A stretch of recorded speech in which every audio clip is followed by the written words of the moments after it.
Hey, what's up, y'all? Welcome to, I was about to say today's wellness. That's my other business. Welcome to Midpoint, my channel. This is your girl, Daylon.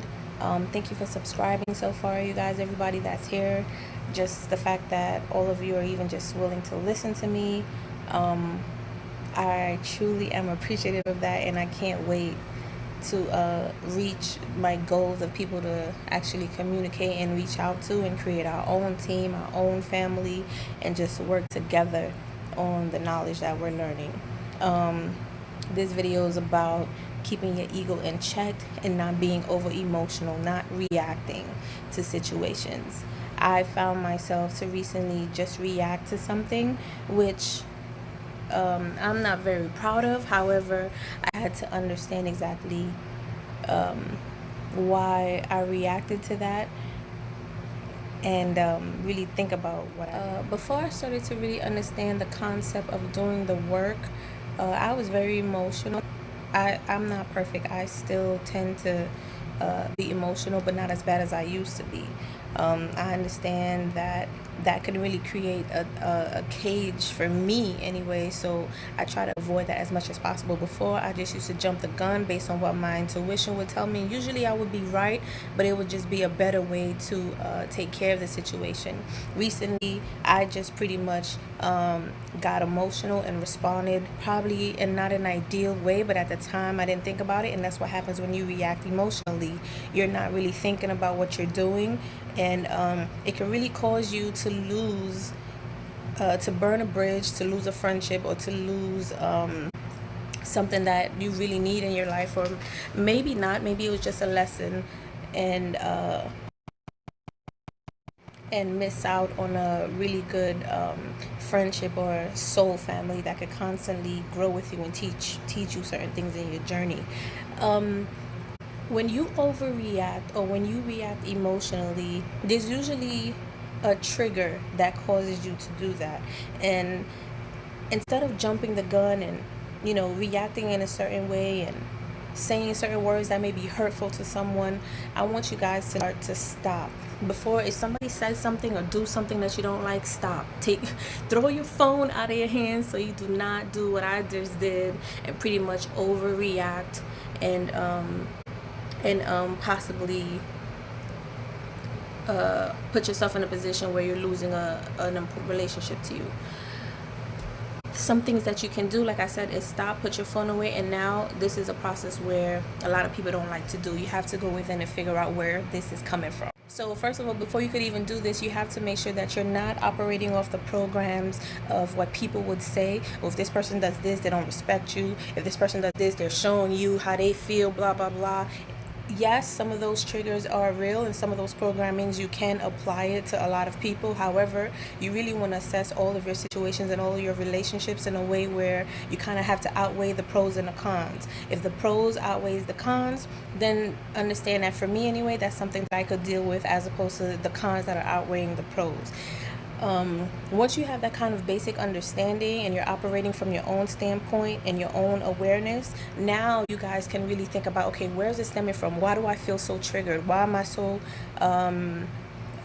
triggered by this person's actions? Why is this person doing this? And why do I feel this way by what they're doing? Once you figure out, oh, maybe this has been happening in the past, maybe I don't want to experience this anymore and I want to change it. How can I heal this situation within myself so I don't not only get triggered, but I'm able to really take a step back and pause before I make any kind of like unwarranted type of like criticism or even actions. After you do that, then you really want to think about the pros and cons of the relationship of the person. Like, don't get it twisted though. There's some people that are doing some manipulative things towards you, and once you feel that and you see that, you stand by your assessment and your intuition as strong as you can, even if it hurts. Because whenever you start to do this, could be like when you do that, you're really standing up for yourself. And when you start to do that and you haven't been doing that before, it can really trigger your weak self. Because before, you used to let people run over you, or you used to be able to take these kind of things, but now you realize that those behaviors are not yielding the kind of results that you want. You have to change. And when you change based on the symbols, and that you're receiving, now you're like, okay, let me apply it, let me learn from this and make sure that I don't want this to happen again. So some people are being manipulative, and you do have to stand up for yourself. And right now, understanding self-worth and really operating in your masculine energy, where you're protecting yourself so you can balance the feminine and the masculine within, you have to let people go. You have to cut them off, and you have to be willing to put yourself first.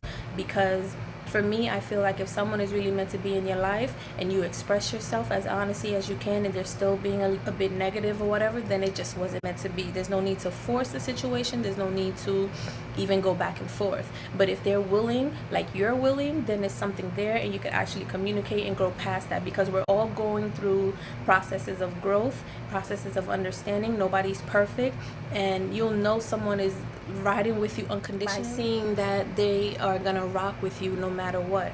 Even if you guys go through ups and downs, you guys don't communicate, you guys are not talking to each other for a couple of days, weeks, or months, and you guys come back together and you really start to be really communicative, and you love each other unconditionally. That's how you're gonna know, because they understand through growth, and you're expressing that, and you understand that about them, and you're not judging them, and you continue on your journey together. Now, going back to, if you feel like perhaps maybe you were wrong, own up to it. Don't be afraid to apologize. And again, if the person is not receptive, then keep it moving, because your intentions are pure. They weren't negative. And if they still feel like they want to take it as a negative connotation, then perhaps their intentions weren't good anyway. That's how I feel about it. But if they're willing to communicate with you, and they see that you're willing to communicate with them, then you guys can, before you jump the gun and be reactive, think about where this is coming from, heal it, release it, and now you're able to respond in a healthier standpoint, in a clearer mindset. You're putting yourself first. You understand that this is something that you don't like, and you want to express it. So now you want to speak to them in a kind of voice where you're being assertive, but in a respectful manner. So you're not pointing hands, oh, you did this, you did that, you did this. You want to start being more like, I notice this is what's going on, and I feel like this, I'm thinking this is what it is, and if I'm wrong, I want you to let me know. I think that's the best way to come to somebody when something happens. And even if they still want to be negative, then like, oh well, that's their choice. They could keep it moving, and you're better off without them. But if they realize that you're being respectful, and you appreciate them, and you appreciate their relationship to even come and communicate that, then you guys can grow past together. Then you go past this issue. Now you can go past it, and pretty much grow past this issue together. You know what I mean? I've just done this, and although I felt very strongly about it, I realized this was something that I've been going through in the past with other relationships, and I don't like it. So now the best way for me to come at it is to still be communicative, because this person I respect, and I want us to still talk about it. Like my family and close friends and people that I love, we could be mad at each other and talk about shit, but as long as they know my intention is not negative, we could continue, we could talk about the problems and move forward. Those are the people that I want in my circle, in my life, like-minded people that understand growth and process throughout this journey, not take shit personally. And even if you do, then we could talk about it. And after that, you can move forward and just be more open-minded, like set out open-minded. Don't just automatically judge. One thing I realize is that you can say something however way you want to say it, right? But you have no control over how the other person will receive it. You could say something and do something in a way that you're not malintentions. You don't mean any type of malice behind it. However, you have no control over how they take it strongly. If they take it negatively, it's kind of hard to renege from what you said. Now you could be honest and tell them your true intentions and be open with them. If you really respect the relationship and you want to grow, you apologize and you do that. And now the ball is in their court if they want to receive that. And if they really know who you are, they would receive that. That's part of being a soul family. You know what I mean? If they don't want to take it, they're either emotional about it, or they just don't want to take it. Perhaps they have bad intentions, or it just is what it is. I'm going to use my own example from a past video that I did. You might want to check it out here. One of the best ways to keep your ego in check is to say maybe. So when this happened, I should have said, you know, maybe, you know, this person is doing this and you feel this kind of way. Maybe this person is, you know, whatever it is, maybe that's what I should have done. And I'm not perfect. Like I said, I'm still learning to apply this stuff because there's some things that do trigger me. But I'm continue to work through it. And I think not being emotional about shit is really helping me a lot more little by little. But I'm really completely going away from who I was, because before I'll be very reactive, but not as much anymore. Even up to the point where if I'm reactive, I'm like, oh shit, maybe I should have, you know, it sounded a little bit crazy. Let me go back and speak to that person. But be aware, sometimes people, once you say something, sometimes people are not open to listen to what you're trying to say after, even if you didn't mean any negative intentions behind it.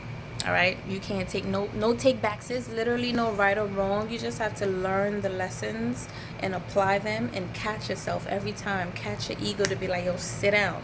I didn't call you. Sit down. You know what I mean? Like, you guys, my fro is literally like growing out right now. My hair was like down low, like this, and now I'm looking straight up like MC Hammer, but a cute MC Hammer. You know what I'm saying? What you think? But anyway, I'm sorry, I digress. But yeah, watch that video. I'm gonna put it around here somewhere about the ego and utilizing the term maybe in every situation, and really taking a seat back for you to listen to yourself and not overreact to anybody. You shouldn't give anybody the validation of getting your emotions riled up anyway, because as one of the 4 agreements says, never take anything personally, right? All right, this has been a video about so I hope you guys like this video. Put a thumbs up on it. Really check yourself. This is just a learning curve. I just had to do this video because that's how I felt. I just literally just did this, and understanding my self-worth a lot more and more. I'm more quick to, like, you know, learn from my mistakes and keep it moving, and making sure that I don't do them again. Like jumping the gun, I should have never done that. However, my intentions are never negative, especially for those that I love and that I care about. But don't get it twisted. Don't let anybody manipulate you. Don't let anybody try to take advantage of you. If their actions, you don't like what they're doing, let them know, speak up. And if they're not changing it, then keep it moving. It is what it is. If they care about you as much as they said, they would change their actions. It's all about slight compromise, but allowing the person to be themselves, and hoping that they allow you to be yourself, so you guys can pretty much grow together. This is pretty much what we're doing. So whenever you see anybody in a relationship for over 20-30 years and they actually are still together or still working it out, they understand that about them. That's what I like about Will and Jada. I don't know them personally, I don't even care. However, if they are going through issues and they're still rocking together, I'm sorry, that kind of looks like unconditional love to me. It's almost like, I know you're a human being, you're also a spirit here to experience the human experience, and you're gonna grow, you're gonna mess up, you're gonna do things that you wish you didn't, you're gonna do things that you do want to do that other people don't agree with, and I'm gonna accept you as you are, because your pros outweigh the cons to me. All right, that's real unconditional love, riding out in this journey together no matter what. All right, peace, love y'all.